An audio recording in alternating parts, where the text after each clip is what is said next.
The Danger Academy by Tom Palmer, Chapter 5. The one where Danny is taken to a quarry to be shot. Danny has been investigating a strange football academy. Under false pretences, he went to the academy. On the second day, he was caught by his old enemy, Ian Mills, a man who wants revenge on Danny. An hour after Danny was supposed to have left the academy, Charlotte was standing alone in the cold.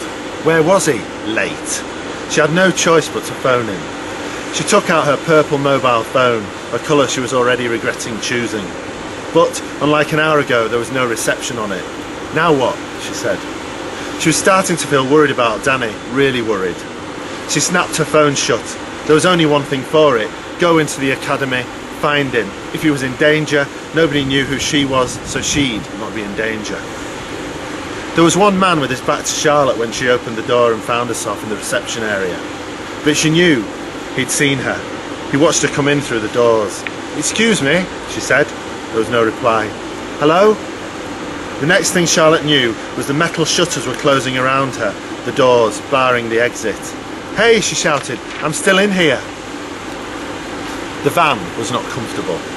Danny's hands and feet were taped, and he was being thrown around, banging his head and his knees and everything else. He had stopped thinking about the academy.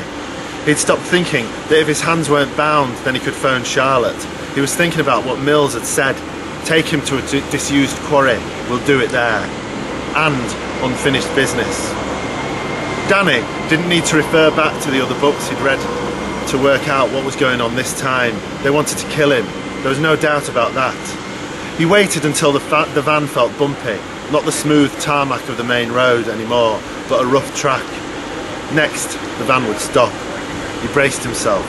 How would they do it? Shoot him? He listened carefully. Footsteps, the rattle of a door handle, a rush of cold air as the door opened, and Ian Mills facing Danny. Mills leapt into the van and cut the tapes binding Danny. Then he stepped back. "Stay in here," Mills ordered. "Okay?" "Okay," Danny said, his mind soaring. This was his chance.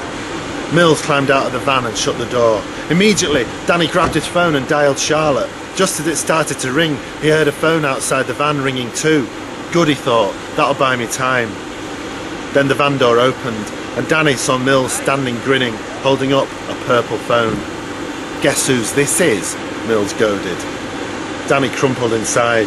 He had worked out what was going on. Mills had Charlotte. His worst nightmare had just come true. "Here's what's going to happen," Mills said. Danny looked at him and said nothing. "I'm going to let you go. You're going to phone Charlotte's family and say she's with you. If you do that, Charlotte lives." "Why?" Danny asked, puzzled. "I shouldn't tell you this, but there's nothing you can do to stop it," said Mills. "In half an hour, a plane is leaving the academy with 70 top-class youth footballers on board. There they'll be given new identities and will forget who they were and will be sold to the biggest clubs in the world for millions, maybe billions." Why do you think I can't stop it?" Danny asked. "You're leaving me here with my phone." "Because if you do anything," Mills smiled, "I will kill Charlotte without a thought.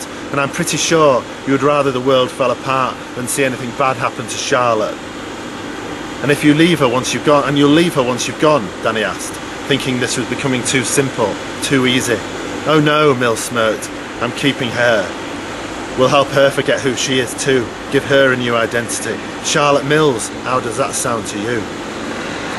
The van had disappeared over the hill now. Danny stood up in the bottom of this huge canyon, his mind working everything out.